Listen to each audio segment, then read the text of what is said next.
চলতে চলতে বহুদূর জলে যায় আর ফুর্তি করে মস্তি করে। বহুদূর যাওয়ার পরে বিবিগণ বলছে, স্বামী গো আপনাকে একটা কথা বলবো। বলো কি? আপনি কি আমাদেরকে প্লেনে চড়াবেন? প্লেনে চড়েছেন? বলে বাবার খালে দেখেই নেই। আমরা সেই মসজিদ ওয়ালালো 5 ওয়াক্তের নামাজ পড়তাম, সত্য কথা, হালাল খাবার, 2-4 টাকা আল্লাহর রাহে খরচা করতাম, এই তো ব্যাপার। আমি প্লেন টেলেন দেখিনি। বলে আপনি যদি মনে করেন আপনি পাইলট হবেন, এটা প্লেন হয়ে যাবে, শুধু মনে করলেই হবে। বলে তাই নাকি? ওয়ালাকুম ফিহা মা তাশতাহি আনফুসুকুম, আপনার মন যা বলবে তাই হবে। আরে সর্বনাশ! যেমন মনে মনে করেছে আর আকাশে উঠতে লেগেছে। 50,000 ফুট উপরে উঠে পড়েছে, দাই দাই করে চলছে আর বলছে আমি কি যেমন তেমন পাইলট? বলে এখনই তো বলছিলেন পারবো না, ভালোই পাচ্ছেন। 50,000 কিলোমিটার উপরে চলছে, ফুট উপরে চলছে। চলতে চলতে চলতে দেখছে উপরে কতগুলো ছোট ছোট বাচ্চা ছেলে আর ছোট ছোট বাচ্চা মেয়ে। বলে আপনারা অনেকক্ষণ বাড়ি থেকে বার হয়েছেন, নাস্তা করেন, একটু নাস্তা খেয়ে নেন। বলে এখানেও নাস্তা নিয়ে চলে এসেছো? কি আছে?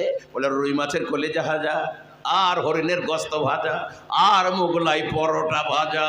বলে দারুণ ব্যাপার গো, রুই মাছের কলিজা, মোগলাই পরোটা, হরিণের গোস্ত, সবাই মিলে করে উপরে খেলাম। খেয়ে আপনার ফুর্তি করছে। অনেকক্ষণ পরে নেমে আসলো। নামার পরে আপনার বিবিরা ভালোই চলছে, স্বামীও ভালো চলছে, জীবনের শেষ নাই, অসুখ নাই, বিসুখ নাই, জ্বর নাই, জ্বালা নাই, অসুবিধা বিসুবিধা কিছু নাই। আবার বড় বেকায়দা বেচারা, আবার বেকায়দায় পড়ে গেল। বিবিরা বলছে, স্বামী গো আপনি আমাদের বিয়ে করেছেন, কাপড় দেবেন না?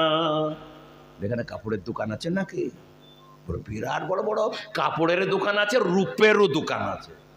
বলে তার মানে বলে যদি আপনি রূপের দোকানে যান, ওখানে যেমন রূপ চাইবেন তেমনি রূপ হয়ে যাবে। কাপড়ের দোকান আছে? বলে তাই নাকি? বলে হ্যাঁ। বলে চলো দেখি, কোনো জায়গায় তো ঠকছে না। যে দেখছি বিরাট দোকান, বিবেরা ভালো ভালো সালোয়ার কামিজ, ভালো ভালো সায়া ব্লাউজ, ভালো ভালো কাপড় চোপড়কে গাড়িতে বোঝাই করে ফেলেছে। ও মনে মনে করছে এইবার যদি পয়সা চাইতাম মরেছি, বিপদ বোধহয় ঘনিয়ে আসে। বলছি কত লাগবে? তো বলছে ওই গেটের কাছে যাই। কত লাগবে? তা মালিক বলছে দয়া করে আমাকে পয়সার কথা বলবেন না। বলে তার মানে? বলে আপনার অ্যাকাউন্টে আমাদের কাছে কোটি কোটি টাকা জমা আছে, আপনি যত পারবেন আবার আসবেন নিয়ে যাবেন। বলে আমার তো ব্যাংকের অ্যাকাউন্টে ছিল না গো, আপনি আবার কি কথা বলছেন? বলে আপনার একটা অ্যাকাউন্ট আমার কাছে ছিল, আমাদের কাছে ছিল অ্যাকাউন্টে আপনাদের জন্য কোটি কোটি টাকা জমা আছে। খবরদার টাকার কথা বলবেন না, যত পারবেন নিয়ে যাবেন। বলে একটু খুলে বলেন, আমার তো কোনোদিন ব্যাংকে যাইনি, অ্যাকাউন্ট ছিল না। বলে আপনার একটা অ্যাকাউন্ট ছিল, আপনি একজন ফকিরকে 1 টাকা দিয়েছেন, সুদে আসলে 7 লাখ টাকা হয়েছে। মাদ্রাসায় 10 টাকা দিয়েছেন, সুদে আসলে 7,000 কোটি টাকা হয়েছে। আপনি মসজিদে 10 টাকা দিয়েছিলেন, সুদে আসলে 7,000 কোটি কোটি টাকা হয়েছে। নিতে থাকবেন, খবরদার পয়সা কথা বলবেন না। আরে বাবা রে, 8-10 টাকা মসজিদে দিইনি কেন রে? ফকিরকে আর 1 টাকা দিইনি, এত সুদ? বলে আমাদের একটু সুদ বেশি, আপনি নিতে থাকবেন, খবরদার পয়সার কথা বলবেন না। এত সুখ, এত আনন্দ, যেখানে যাচ্ছে সুখ আর সুখ। আমি আগেই বলেছিলাম দুনিয়াতে সুখের জায়গা নাই। সুখ কাকে বলে দেখে নেন। বুঝের দোস্ত, বিবেদের অসুখ নাই, জ্বর নাই, জ্বালা নাই। ওর অসুখ নাই, জ্বর নাই, জ্বালা নাই, পায়খানা নাই, খাবার শেষ নাই, স্বাস্থ্য ভালো, কোনোদিন আপনার জৈবনের শেষ নাই। এইভাবে চলছে, কাপড় চোপড়ের অভাব নাই। একদিন হঠাৎ করে বেচারার আবার মন খারাপ। বলছে বিবি গো, বলো কি হলো? বলো আমি আর খাবো না, আর তোদের সাথে মিশবো না, আর তোদের সাথে কথা বলবো না। লোকে বলছে কি বলছো গো লোকটা, এত বাড়ি, এত ঘর, এত টাকা, এত জীবন জৈবন শেষ, তোমার হল্লোটা কি? বলে আমার যা হয়েছে ভালোই হয়েছে, আমি আর খাবও না, তোদের সাথে কথাও বলবো না, আর তোদের সাথে মিশবো না। ওর হয়েছে কি জানেন?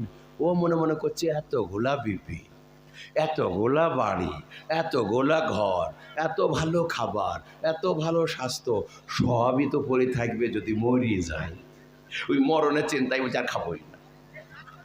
যেমনি আপনার এই টেনশন হয়েছে, আবার কে যেন ঠাং ঠাং করে বাড়ি মেলল। বললো কে? বলো ঘরটা খোলো। খুলে দেখছে সেই মুরব্বী এসেছে। বলো বাবা তুমি কেমন আছো? বলো ভালো আছি। বলো না, মোটেই ভালো নাই। সালামুন কাওলাম মির রাব্বির রহিম। মোটেই তুমি ভালো নাই, তুমি মনে করেছো মরে যাবে, আমার সাথে এসো। সাথে করে নিয়ে গেল, নিয়ে যাওয়ার পরে ছোট্ট একটা ঘরে বললে, এটা কি? বলে, এটা ভেড়ার মতো মনে হচ্ছে, মেন্ঢা। বলে, বাবা রে, এটা মেন্ঢা নয়, এটা তোমাদের মরণ। এই দেখো, তোমাদের সামনে আমি মরণকে জবাই করে দিলাম। আজ থেকে তোমার আর তোমার বিবিদের জীবনে মরণ হবে না। সুবহানাল্লাহ বলুন। আচ্ছা বলুন তো, এই কথাটা শোনার পরে ওই লোকটা কেমন খুশি হবে? কেউ বলে শেষ করতে পারবে? কেউ লেখে শেষ করতে পারবে? অনুভব করে শেষ করতে পারবে? এই হলো আসল সুখ। আল্লাহ তাআলা কোরআনে, পবিত্র কোরআনে বলছেন, ওয়াবাশশিরিল্লাযীনা আমানু, ও মুমিন বান্দাগণ, নবী গো তুমি মুমিন বান্দাদের যে সুসংবাদ দিয়ে দাও। ওয়াবাশশিরিল্লাযীনা আমানু, নবী তুমি সুসংবাদ দিয়ে দাও যারা ঈমান এনেছে। ওয়া আমিলুস সলিহাতি, আর যারা ভালো আমল করেছে, নেক আমল করেছে, দুনিয়ার জিন্দেগিতে ভালো কাজ করেছে, খারাপ কাজ থেকে বেঁচে থেকেছে।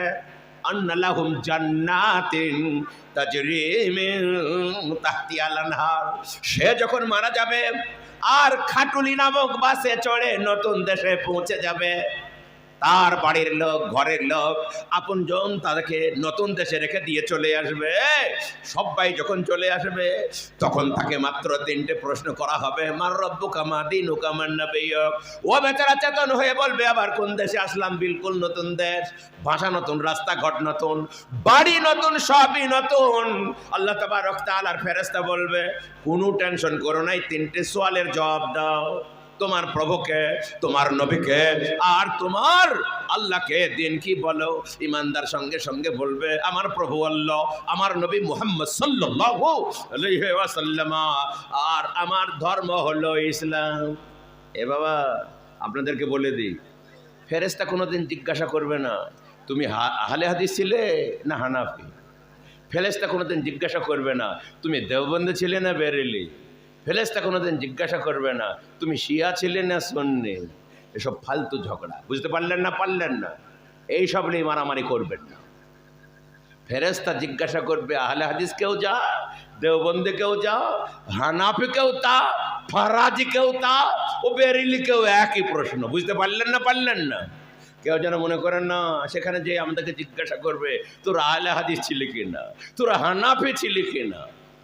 এই ভুলের মধ্যে যারা আছে তাদের মতো বোকা আর কেউ নাই। একটা দুঃখের কথা বলি, বিহারে একজন ডাক্তার, তার নাম ডাক্তার রোশন কুমার ঝা। তিনি বললেন আমি ইসলাম গ্রহণ করব।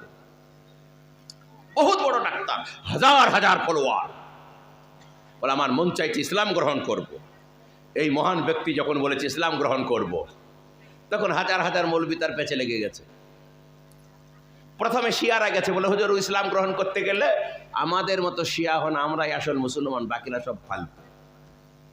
তারপরে আহলে হাদিসরা গেছে, দি বলছে মুসলমান যখন হবেই বলছেন ডাক্তার বাবু, আসল মুসলমান হন, ও সব নকলি, আমরা হলাম আসল মুসলমান, আহলে হাদিস হন। তারপরে দেওবন্দিরা গেছে, দেওবন্দিরা যে বলছেন হুজুর শুনলাম মুসলমান হবেন, বলে হ্যাঁ, যদি মুসলমান হতে চান সব বেকার লোক, দেওবন্দি হন। শেষে বেরিলিরা গেছে, বেরিলার যে বলছে হুজুর শুনলাম আপনি ইসলাম গ্রহণ করবেন, তো মনে তো করেছি তাই, তোমাদের বইপত্র পড়েছি, যদি ইসলাম গ্রহণ করতে চান এই বেরিলি হন, যদি না হন আপনার ইসলাম গ্রহণ করাই হবে, নামে সব মুসলমান, আসলে ওহাবি কাফের। ডাক্তার রোশন কুমার ঝাও বললে, বাবা আমি মুসলমান হব বলেই অন্যায় করেছি, আমি যেখানে ছিলাম সেখানে যাচ্ছি, আমি মুসলমান হবই না। বুঝতে পারলেন না? পারলেন না? ফারাজি, হানাফিয়া, দেওবন্দি করতে করতে যাচ্ছে। আমি আর ঘুরে গেলাম, আমি যেখানে ছিলাম সেখানে থাকি।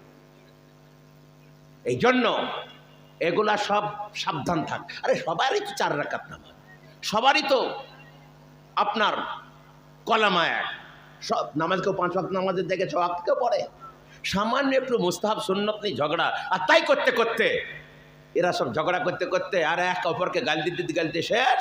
আর মোদি আর যোগী তৈরি হচ্ছে কচু কাটা করার লেগে, শুভেন্দু তৈরি হচ্ছে কচু কাটা করে, আর এরা হানাফি ফরাজি করতে করতে শেষ। জাতের গোষ্ঠী বেশি, লজ্জা নাই, শরম নাই। ওসব কিছু জিজ্ঞাসা করা হবে না, জিজ্ঞাসা করা হবে তোমার রবকে, তোমার ধর্ম কি, তোমার ইসলাম কি, তোমার আল্লাহকে সেটা জিজ্ঞাসা করা হবে।